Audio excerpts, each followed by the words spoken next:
श्री शिवाय नमस्तोभ्यम। दोस्तों, आप सभी लोग जानते हैं कि आज पंडित जी की बठिंडा पंजाब में तीसरे दिन की संत शिव महापुराण कथा चल रही थी, जो कि बहुत ही अच्छी तरीके से पूर्ण भी हुई। आज की कथा में क्या क्या हुआ, कौन सी बातें बताई, कौन से उपाय बताए, सारी विशेष जानकारी आपको हम आज बताने वाले हैं। अगर आपने आज की कथा को किसी भी कारणवश थोड़ा सा भी छोड़ दिया है तो हम आपको बहुत ही आसान शब्दों में बहुत ही कम समय में आज की कथा की संपूर्ण जानकारी देंगे। साथ ही में इस साल की पहली एकादशी, जो कि सफला एकादशी है, जिसमें आपके सारे काम सफल होते हैं, उस एकादशी के बारे में भी हम आपको कुछ बताएंगे और उसके कुछ विशेष उपाय भी बताएंगे। चलिए दोस्तों, बात करते हैं आज की कथा के विशेष जानकारियों के बारे में। दोस्तों, पंडित जी ने आज कथा शुरू होते ही एक बहुत अच्छी बात बताई कि अगर आपका विश्वास भगवान शिव जी पर है तो भाई भगवान शिव जी आपको कभी भी निराश नहीं करते हैं। अगर आपका अटूट विश्वास है कि हाँ, भगवान शिव हमारे साथ कभी कुछ नहीं कर सकते और आप सदैव ये सोचते हैं कि वो आपके साथ सदैव हमेशा उपस्थित रहते हैं, तो भाई आपके साथ कभी कोई बुरा कर ही नहीं सकता है। इसलिए आप हमेशा श्री शिवाय नमस्तुभ्यम का जाप भी ज़रूर करते रहा करो, क्योंकि वही भगवान शिव जी आपके पास में तभी होते हैं जब आप उनके नाम का उच्चारण करते रहते हैं। तो इसलिए मन में विश्वास बनाकर रखो कि आपके हर काम में भगवान शिव आपके साथ में सदैव बने रहते हैं। उसके बाद में दोस्तों, पंडित जी ने ये बात भी आज कही कि भाई जो कथा का समय रहता है वो पूरे 3 घंटे का रहता है, पर उस 3 घंटे में से आधे घंटे तो आशीष जी ले जाते हैं। बचा हुआ 2.5 घंटा, तो भाई इस 2.5 घंटे में आप लोगों को सिर्फ शिव जी से जुड़ना है, सिर्फ शिव महापुराण कथा से जुड़ना है और किसी की बातों को नहीं सुनना है। ठीक है, तो यहाँ पर पंडित जी ने सीधी सी बात ये कही है कि जब व्रत आता है तो भाई समस्या कुछ ना कुछ आ जाती है, जिसकी वजह से आप व्रत नहीं कर पाते हैं या तो कुछ कारण ज़रूर आ जाता है। ठीक है, वैसा कथा में भी है कि आप जब कथा सुनने बैठेंगे तो बीच में पानी वाला आएगा, बीच में कुछ बेचने वाला आएगा, बच्चों को कुछ बेचने वाला आएगा, पर आपका दृढ़ संकल्प होना चाहिए कि आप कथा सुनने के लिए बैठे हुए हैं। 3 घंटा नहीं, 2.5 घंटा जो है बिल्कुल आप मन लगाकर शिव महापुराण कथा को सुने, बिल्कुल आसन से बैठकर और भगवान के नाम का जाप करते हुए पूरी शिव महापुराण कथा को सुनने का नियम बनाया करें। ये पंडित जी ने आज की कथा में यहाँ पर बात कही, आपको समझाने के लिए उन्होंने एक व्रत का उदाहरण यहाँ पर दिया हुआ था, है ना। उसके बाद में दोस्तों, यहाँ पर कष्ट किसको नहीं है, पंडित जी ने ये बहुत अच्छी बात आज समझाई कि आप सभी लोग ये सोचते हो कि आप पंडित जी के पास पहुँच जाओगे और आपके सारे दुख दर्द मिट जाएंगे, बल्कि ऐसा नहीं है। पंडित जी ने एक उदाहरण देते हुए समझाया कि यहाँ पर जितनी भी माताएं बहनें बैठी हुई हैं इस कथा पंडाल में, वो उनमें से कोई भी ऐसा नहीं होगा जिनके जीवन में कष्ट नहीं हो, जिनके जीवन में परेशानी नहीं हो। तुम्हारे अगर पैर दुखते हैं तो भाई हमारे भी पैर दुखते हैं, तुम्हारा अगर सर दुखता है तो हमारा भी सर दुखता है, तुम्हारे अगर हाथ पैर दुखते हैं तो हमारा भी दुखते हैं। तो क्या आप लोग ये समझते हो कि पंडित जी के हाथ पैर ना दुख, मतलब उन्होंने अपना ही उदाहरण यहाँ पर बताया हुआ था, जो तुम्हारे साथ होता है वही हमारे साथ होता है। बस आप लोग यहाँ पर आते हो तो शिव की शरण में आते हो। आप हमसे मिलने की कामना मत करो, आप शिव से मिलने की कामना करो, क्योंकि वही हैं जो कि आपके दुख और दर्द को दूर कर सकते हैं। पंडित जी ने ये सीधी सी बात कही थी कि भाई आप जैसे हो वैसे ही हम हैं, हम कोई अलग नहीं है, कोई अलग है तो वो सिर्फ भगवान शिव है ना। उसके बाद में दोस्तों, पंडित जी ने आज बहुत ही अच्छी यहाँ पर बातों से जो है लोगों को बताया, लोगों को शिव महापुराण कथा के माध्यम से बहुत ही अच्छी बातें यहाँ पर सिखाई हैं, है ना। उसके बाद में दोस्तों, पंडित जी ने कुछ लोगों के लिए कुछ विशेष बातें यहाँ पर आज बताई हैं, जिसमें से एक बात यह है कि भाई आप अगर कोई काम कर रहे हो तो भाई अगर आप अपने उसमें पूरी मेहनत नहीं दे रहे हो, आप अपने काम से प्यार नहीं कर रहे हो, तो आपके साथ क्या होगा, आप क्या करोगे, आपने एक काम शुरू किया, आपने उस काम को छोड़ दिया, दूसरा काम शुरू किया, उस काम को भी छोड़ दिया, तीसरा शुरू किया, तीसरे काम को भी छोड़ दिया। जो व्यक्ति ऐसे करते हैं वो कभी सफल नहीं हो पाते हैं, क्योंकि उन्हें अपने काम से प्यार नहीं होता है, वो किसी और ही मकसद से जो है यहाँ पर काम करते हैं, है ना। तो पंडित जी ने यहाँ पर 2 उदाहरण भी यहाँ पर बताए इस बात को समझाने के लिए कि एक वो व्यक्ति होता है जो कि अपनी नौकरी पे जाता है और एक वो व्यक्ति होता है जो कि अपनी दुकान चलाता है, अपना व्यापार चलाता है। अब दोनों में कितना फ़र्क होता है ये भी पंडित जी ने बताया, और इस फ़र्क के माध्यम से पंडित जी ने कुछ बताने की भी कोशिश करी है कि कौन अपने कर्म से प्यार करता है, कौन अपने काम से प्यार करता है और काम से प्यार करने के बाद आपको क्या फल मिलता है। ठीक है, तो यहाँ पर देखो, सबसे पहली चीज़, एक नौकरी वाला जो बंदा रहता है, एक नौकरी वाला जो व्यक्ति रहता है उसका एक नौकरी का समय रहता है, उदाहरण के लिए 10 से 5 बजे तक आप लोग देख लो, है ना। 10 से 5 बजे तक एक नौकरी वाला व्यक्ति नौकरी करता है।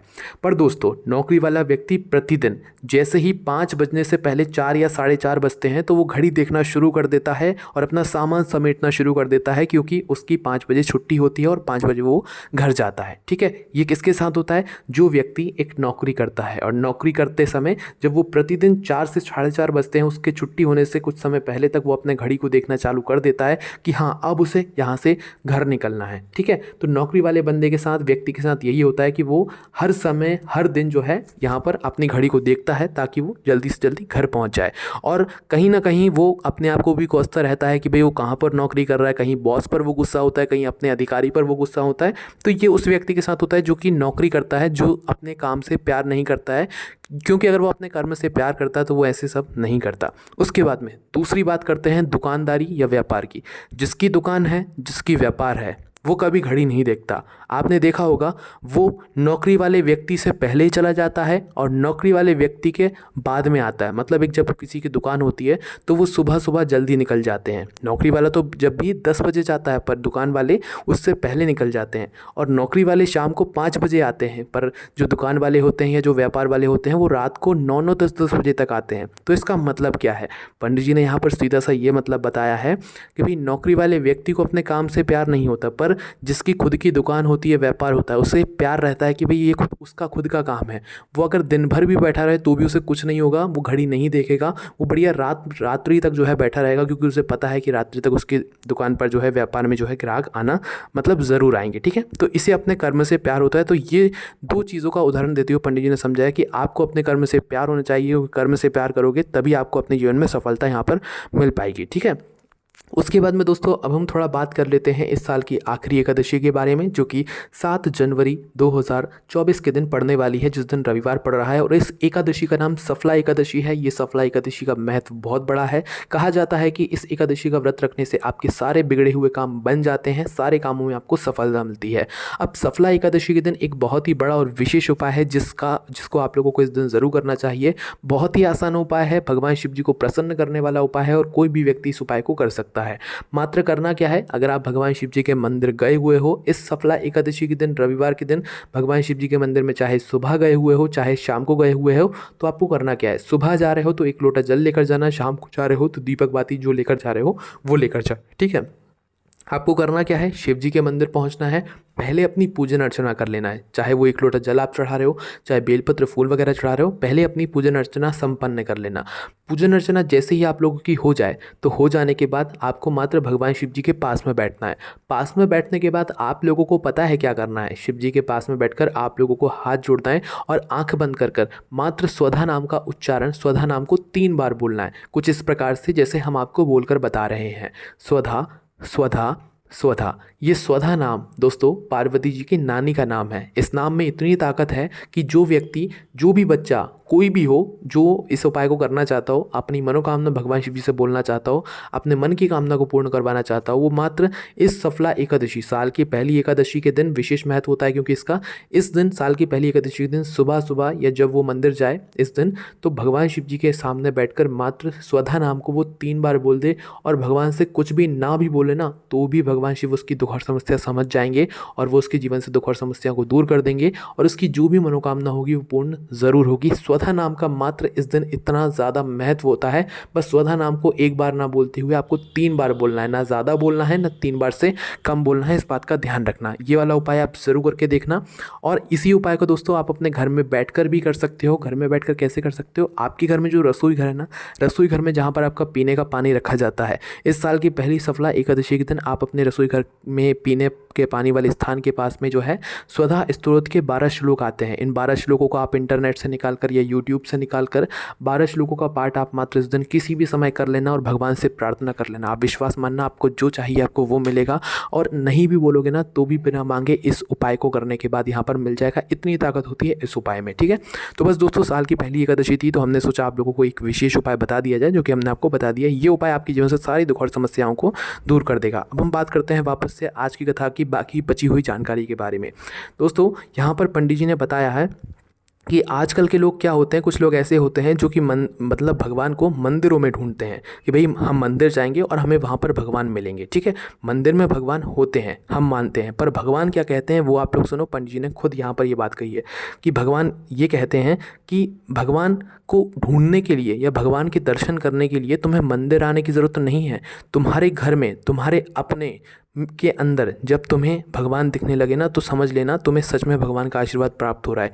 क्योंकि आपके घर में स्वयं आपके माता पिता रहते हैं, बुजुर्ग जन रहते हैं, आपके अपने रहते हैं। जब आप उनमें भगवान को देखना चालू कर दोगे ना, तो भाई आपका जीवन सफल हो जाएगा, भगवान भी आपसे प्रसन्न हो जाएंगे। पंडित जी ने ये बात कही हुई थी। तो आप पहले अपने घर के अंदर भगवान देखो, आपके घर के अंदर ही सबसे बड़े भगवान बैठे हुए हैं, आपके माता पिता। उनको देखकर जो है उनको प्रणाम करो, उनका आशीर्वाद लो, फिर भगवान के मंदिर जाओगी। क्योंकि ये बात खुद भगवान जी जो है पंडित जी ने यहाँ पर ये आज की कथा में बताई हुई थी। ठीक है, तो आप लोगों को भगवान कहीं और देखने की ज़रूरत नहीं है, आपके घर के अंदर ही सबसे बड़े भगवान बैठे हुए होते हैं ना। उसके बाद में दोस्तों एक बहुत अच्छा उदाहरण पंडित जी ने अपनी आज की कथा में बताया सोने और लोहे की कहानी के बारे में कि देखो सोना भी धातु है, लोहा भी धातु है, सोने को भी तपाया जाता है, लोहे को भी तपाया जाता है और इन दोनों से ही कुछ बनाया जाता है। पर सोना क्या है, कुटता है तो आवाज़ नहीं करता है, पर जब लोहा कुटता है तो आवाज़ करता है। इसका सीधा सा मतलब क्या समझाया पंडित जी ने कि जब सोना कुटता है ना, तो वो लोहे के हथौड़े से कुटता है। तो वो सोना धातु अलग रहती है, तो वो लोहे के हथौड़े से कुटता है, मतलब दोनों की प्रजाति थोड़ी थोड़ी अलग है ना। इसलिए वो सोना कुटता है तो आवाज़ नहीं करता। पर जब लोहा कुटता है तो भाई वो आवाज़ करता है। क्यों? क्योंकि वो खुद लोहा होता है और लोहे से ही उसको पीटा जाता है। लोहे का ही हथौड़ा होता है और वो खुद भी लोहा होता है। तो लोहे से लोहे को जब पीटता है तो भाई लोहा आवाज़ करता है। कहने का मतलब सीधा से यह है कि जब अपने ही अपने को चोट पहुँचाते हैं ना, तो बहुत दुख होता है, बहुत दर्द होता है। दूसरा कोई पहुँचाए तो उतना दर्द नहीं होता, पर जब अपने ही अपने को दुख पहुँचाते हैं ना, तो उस समय बहुत ज़्यादा दर्द होता है। पंडित जी ने इस उदाहरण के देते हुए ये बात यहाँ पर समझाई हुई थी, है ना।